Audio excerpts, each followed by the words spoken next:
रात के करीब 12 बज चुके हैं। आज फिर एक बार आपके सामने YouTube लाइव में हाजिर हूँ। जैसा कि आप जानते हैं, पिछली 5 जगहों पर हमने पूरी रात बिताई, पर हमें कोई डरावनी बात नजर नहीं आई और ना सुनाई दी।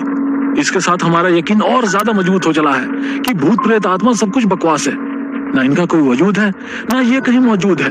तो मैं आज इस नई जगह पर पहुंचा हूँ। शर्त के मुताबिक हर बार की तरह यहाँ पर रात बितानी है। तो आप तैयार है न्यू एडवेंचर के लिए? तो चल। इंटरनेट कनेक्शन कटने से YouTube पर कल रात अपलोड की हुई वो वीडियो एक ही जगह रुक गई। उसने मोबाइल की स्क्रीन बंद की और मोबाइल वैसे ही अपने हाथ में पकड़कर कार की खुली खिड़की से उदासी भरी निगाहों से बाहर झांकने लगी। सुबह के करीब 10 बज चुके थे। सूरज की हल्की सुनहरी धूप जंगल में चारों ओर फैली थी। उसी जंगल के बीचों बीच एक कच्ची सड़क पर सफेद रंग की कार धीरे धीरे आगे बढ़ती दिखाई दे रही थी। कार के अंदर बैठे कॉलेज के लड़के लड़कियां जंगल के उस सन्नाटे को बिना कुछ बोले नजरों से ही समझने की कोशिश कर रहे थे। उन्हें सबसे अजीब बात ये लग रही थी कि उस जंगल में इतना सन्नाटा होने के बावजूद किसी भी जंगली जानवर की आवाज या आहट महसूस नहीं हो रही थी और ना ही पंछियों की आवाज आ रही थी। इंसान तो क्या, मानो जंगली जानवर और पक्षी भी उस इलाके में आने से डरते थे।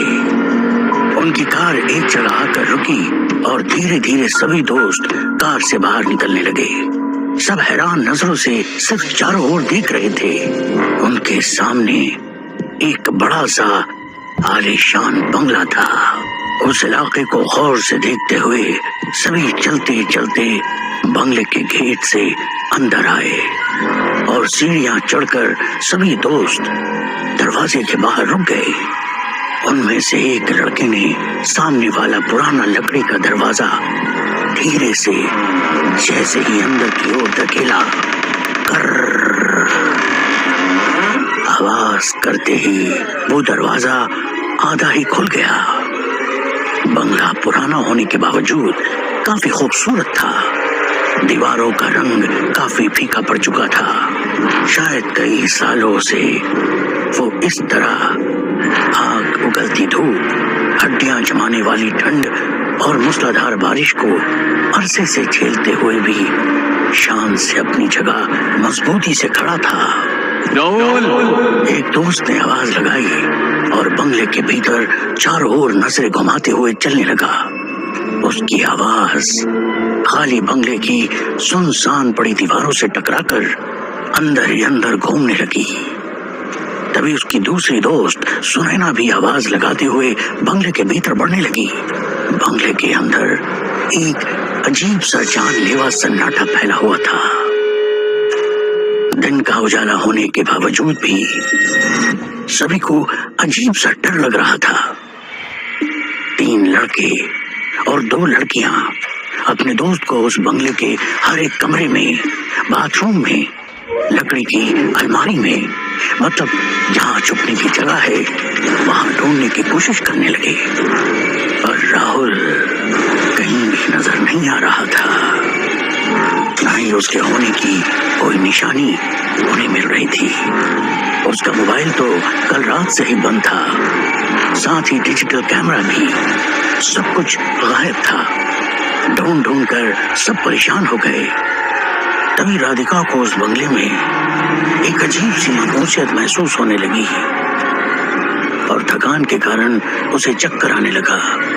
राधिका की हालत देखकर सचिन ने कहा, शायद हमें अब चलना चाहिए। नाराज होकर खाली हाथ सब दरवाजे से बाहर निकले। सुनैना की आंखों से आंसू छलकने लगे।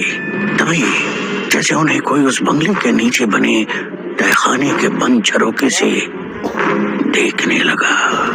काले अंधेरे में हल्की रोशनी से वो लाल आंखें काफी डरावनी लग रही थी।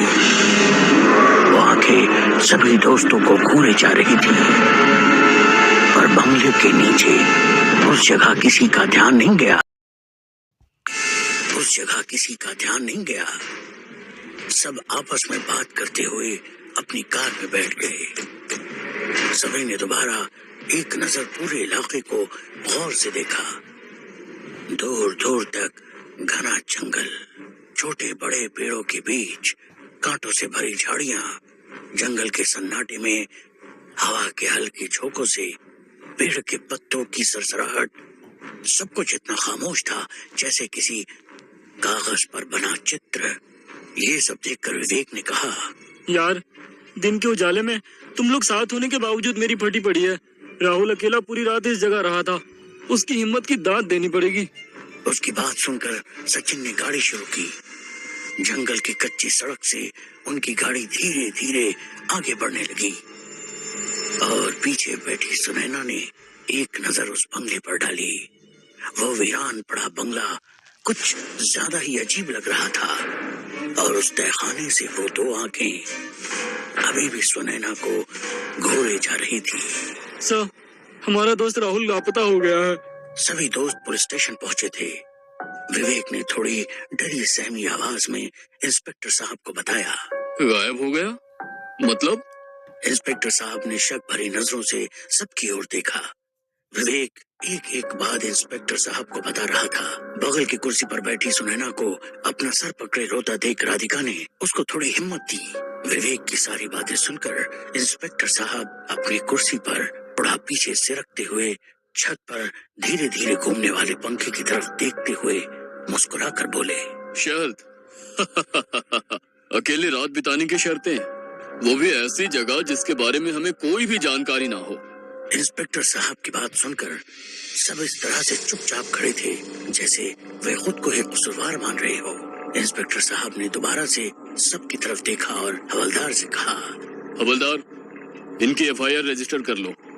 आप लोग जा सकते हो। अगर कोई जानकारी मिलेगी तो जरूर बताएंगे। सर, कुछ भी करके हमारे दोस्त को ढूंढ लीजिए। मैं आपके आगे हाथ जोड़ती हूँ। फिक्र मत कीजिए। वैसे राहुल के घर वालों को उसके लापता होने के बारे में जानकारी है?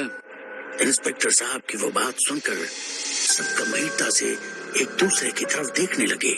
नहीं, पर उसके घर वाले सुबह से हम सबको कॉल करके राहुल के बारे में पूछ रहे हैं। तो तुम लोगों ने क्या कहा? हमने कहा वो हमारे साथ नहीं है।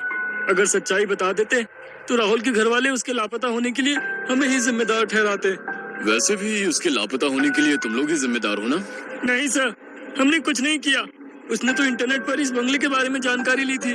उसे भूतिया चैलेंज लेने की और ऐसी जगहों की पड़ताल करने की आदत थी।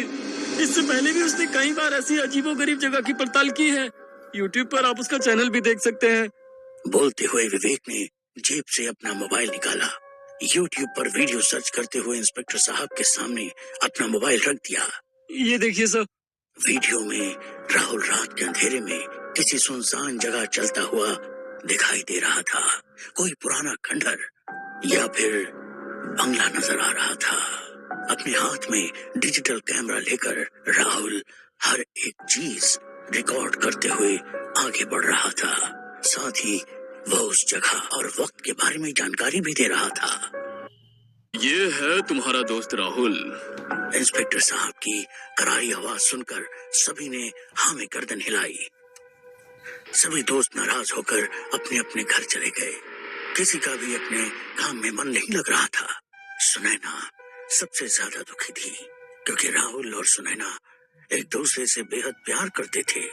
सुनैना के लाख मना करने पर भी राहुल ने विवेक के साथ लगाई वो शर्त एक्सेप्ट की, जिसका नतीजा उन सबको भुगतना था। राहुल के माँ बाप सुबह से फोन करके अपने बेटे के बारे में पूछ रहे थे, मगर उनके सवाल का जवाब किसी के पास नहीं था। रात हो गई। सुनैना गुमसुम सी डाइनिंग टेबल से सटी कुर्सी पर कहीं नजरें गड़ाए बैठी थी। सुनैना बेटा, क्या हुआ? पापा ने प्यार से सुनैना के सिर पर हाथ रखते हुए पूछा। तबीयत ठीक नहीं लग रही है पापा, मैं जाकर आराम कर लेती हूँ। बेटा, कुछ तो खा लो। भूखे पेट सोओगी तो नींद नहीं आएगी। भूख नहीं है पापा। सुनैना की उदासी भरा चेहरा देखकर माँ ने कहा, सुनैना बेटा, राहुल अभी छोटा बच्चा थोड़ी ही है। अपने दोस्तों के साथ कहीं गया होगा नए एडवेंचर की तलाश में। आ जाएगा वापस, तुम चिंता मत करो। माँ की बातें सुनकर सुनैना थोड़ी मुस्कुराई और अपने कमरे में चली गई। उसने अपने कमरे का दरवाजा बंद किया और फूट फूट कर रोते हुए अपने बेड पर लेट गई। रह रहकर उसे राहुल की याद आ रही थी। अपना मोबाइल लिया और राहुल को फोन करने लगी। पता था कल रात से ही उसका मोबाइल बंद है, पर दिल ये मानने को तैयार नहीं था। मोबाइल स्विच ऑफ था। मोबाइल बेड पर रखकर वो उसकी यादों में रोने लगी। सब कुछ कितना अच्छा चल रहा था। घंटों एक दूसरे के साथ समय बिताना, उसके बाइक पर बैठकर दूर पहाड़ों की सैर करना, फिल्म देखना, कड़ाके के ठंड में भी रात को उसकी फेवरेट आइसक्रीम खाने के लिए बाइक पर शहर में घूमना। एक पल में सब कुछ बदल गया। राहुल कहाँ हो तुम? तुम मुझे छोड़कर कहाँ चले गए? राहुल।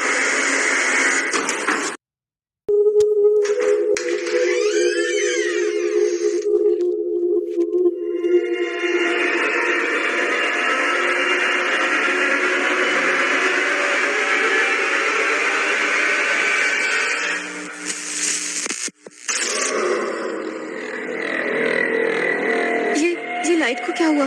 शायद कहीं पर शॉर्ट सर्किट हुआ होगा, इसीलिए पूरे इलाके की बिजली चली गई है।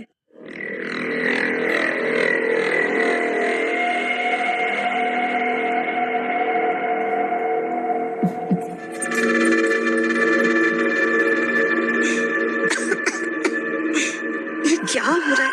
और ये जगह कौन सी है?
सुनैना इतनी डर गई थी कि वो एकदम से बेड पर उठकर बैठ गई। डर के कारण उसके दिल की धड़कन काफी तेज हो गई थी।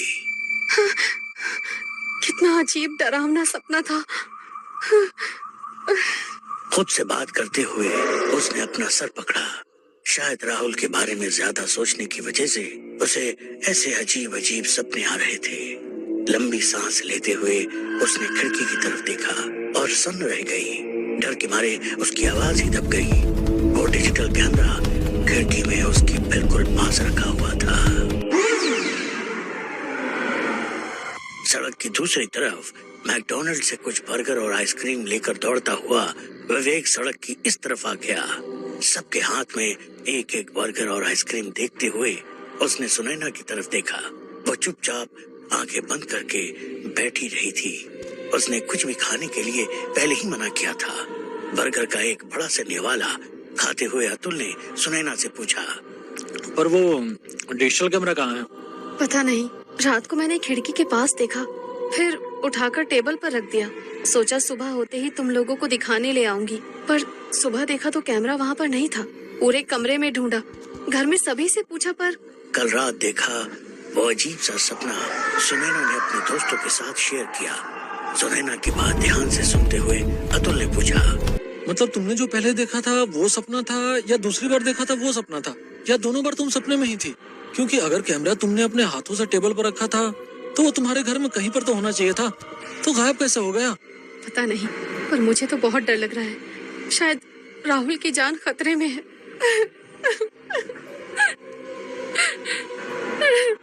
पीछे के सीट पर सचिन के कंधे पर सर रखकर बैठी हुई राधिका ने आइसक्रीम खाते हुए सबसे पूछा। राहुल के बारे में पूछने के लिए उस इंस्पेक्टर ने किसी को कॉल किया था क्या? उसकी बात सुनकर सभी ने नामे गर्दन हिलाया। आगे की सीट पर आंखें बंद कर बैठी सुनैना नाराज होकर बोली, यार सच कहूँ तो मुझे उस पुलिस वाले पर बिल्कुल भी भरोसा नहीं है। मुझे नहीं लगता वो राहुल को ढूंढने की कोशिश भी करेगा। सुनैना की उदासी भरी आवाज सुनकर सचिन ने कहा, क्यों ना हम खुद राहुल को ढूंढने की कोशिश करें? तुम्हारा दिमाग तो ठिकाने है ना? विवेक भी सचिन की बात सुनकर थोड़ा गुस्सा हुआ और सुनैना को उसका आइडिया पसंद आया। झट से अपनी आंखें खोली और पीछे मुड़कर देखते हुए सचिन से पूछा, पर वो कैसे? सुनैना, इसके साथ तू भी पागल हो गई है क्या? हम सब रात उस जगह जाएंगे और राहुल की तलाश करेंगे। सचिन की बात सुनकर राधिका ने गुस्से में आंख बबूला होते हुए जोर से सचिन का हाथ दबाया। हाँ, ताकि वो भूत हमें भी गायब कर दे, है ना? बड़ा ही बेतुका आइडिया है। विवेक दोबारा गुस्सा हुआ। विवेक की बात सुनकर राधिका ने कहा, मुझे लगता है विवेक ठीक ही कह रहा है। हमें उसकी बात मान लेनी चाहिए। चाहे तो हम दोबारा से पुलिस स्टेशन में जाकर उस इंस्पेक्टर से रिक्वेस्ट कर सकते हैं, क्योंकि ये पुलिस का काम है।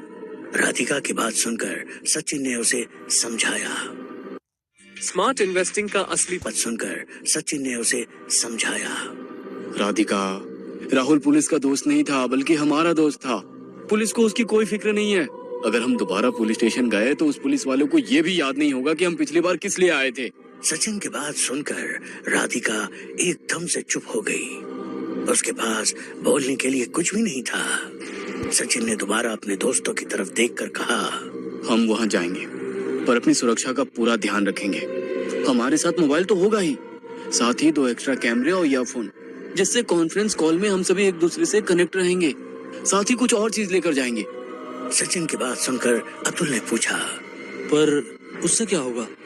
अपने दोस्तों की तरफ देखते हुए सुनैना ने कहा, इससे हमें ये पता चलेगा कि आखिर उस जगह होता क्या है। सच कहा, हमें ये नहीं पता कि कितने लोग आज तक वहाँ से गायब हो गए हैं। हम इस बात को आज तक एक मनगढ़ंत कहानी के रूप में देखते थे, पर आज हमारा दोस्त सचमुच गायब हो गया है। सचिन को बीच में रोकते हुए राधिका बोली, आई एम सॉरी यार, पर मैं नहीं आ सकती। आप लोगों को मेरे पापा के बारे में पता है ना? राधिका ने इनकार किया क्योंकि उसके पापा रात भर बाहर रहने की इजाजत नहीं देने वाले थे। उसकी तरफ देखते हुए सुनैना ने कहा, कोई बात नहीं राधिका, हम समझ सकते हैं। सभी की ओर देखते हुए सचिन ने कहा, गाइस, मैं इंटरनेट से उस जगह के और वहाँ के रहने के लिए जो रूल्स हैं, उनके बारे में पूरी जानकारी लेता हूँ। विवेक थोड़ा परेशान हो गया। उसने सबकी ओर देखते हुए कहा, फ्रेंड्स, अगर राहुल को ढूंढना ही है तो रात को ढूंढने की क्या जरूरत है? हम दिन में भी उसे ढूंढ सकते हैं ना? इस घर का पहला नियम है, जो जिस वक्त गायब हो गया है उसे उसी वक्त ढूंढने पर ही मिल सकता है। सुनैना की बात सुनकर विवेक खामोश हो गया। नेक्स्ट एपिसोड के लिए सब्सक्राइब कीजिए